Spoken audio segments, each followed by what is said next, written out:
చక్రం పూర్ణత్వానికి ప్రతీక. 14 లోకాలు చక్రాలే. వాయు, వహ్ని, గగన, జల మండలాలన్నీ చక్రాలే. ఆ చక్రాన్ని ధ్యానించి అభిషేక అర్చనలతోటి సేవిస్తే శాంతి సౌఖ్యాలు చేకూరుతాయి.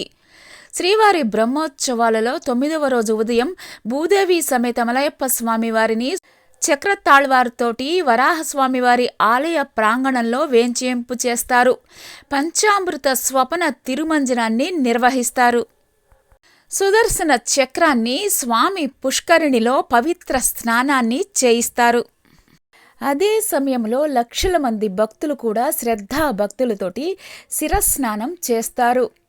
ఆ సమయంలో శ్రీవారి దివ్యమూర్తుల శక్తి శ్రీవారి పంచాయుధాల్లో ప్రముఖమైన శ్రీ సుదర్శనాయుధ శక్తి పుష్కరిణి జలంలో సూక్ష్మ రూపంతోటి ఉంటుంది. అందుకే ఈ చక్రస్నానం సృష్టి చక్రానికంతటికీ అత్యంత పవిత్రమైనది. దీనికే అవబృధ స్నానం అని కూడా అంటారు. శ్రీనివాసుని పంచాయుధాలలో మూర్తిమంతంగా, దేవతగా, ఆళ్వారుగా, యంత్ర రూపంగా, యంత్రాధిష్టాన దేవతగా, దుష్ట శిక్షణలో ప్రముఖ ఆయుధంగా కీర్తింపబడేది సుదర్శనం ఒక్కటే.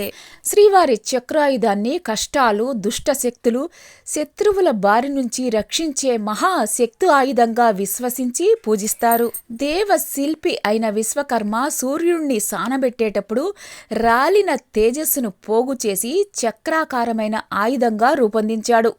మహావిష్ణువుకు ఆయుధంగా ఇచ్చాడు. సుదర్శన చక్రం శ్రీహరి సంకల్పించినంత మాత్రాన వచ్చి కుడి చేతిని చేరుతుంది. ప్రయోగించగానే ఎంత బలవంతుణ్ణైనా తరిమి సంహరించి తిరిగి స్వస్థానానికి వస్తుంది. ఈ చక్రాయుధం వల్ల మృతి చెందిన వారు విష్ణుదేవుని దివ్య తేజంలో లీనమవుతారు. గజేంద్ర సంరక్షణ కోసం శ్రీహరి తన చక్రాయుధాన్నే పంపాడు. భాగవతంలో అంబరీషుని వృత్తాంతంలో దుర్వాసునికి బుద్ధి చెప్పి అంబరీషుని రక్షించటాని కోసం శ్రీహరి పంపిన చక్రం ఎంతో మహత్తర ప్రభావంతో ప్రవర్తిస్తుంది. శివ బ్రహ్మాదులు అయిన ఏ దేవతలు కూడా ఆ చక్రాన్ని నివారించలేకపోయారు. అప్పుడు అంబరీషుడు ఆ మునిని రక్షించేందుకు చక్రాయుధ స్తోత్రాన్ని చేశాడు. దుష్టులకు సుదర్శన చక్రం ఆయుధంలాగా కనిపిస్తుంది. భక్తులందరికీ ఇది స్వామివారి ఆభరణంలాగా దర్శనాన్ని ఇస్తుంది. శ్రీవారి చక్రం అజ్ఞానాంధకారాన్ని పటాపంచలు చేసి జ్ఞాన కాంతులను ప్రసరింపచేస్తుంది. బ్రహ్మోత్సవ సేవలలో చక్రస్నానం విశిష్టమైనది. చక్రస్నానం వల్ల సర్వ పాప విముక్తులై విష్ణులోకాన్ని పొందుతారు.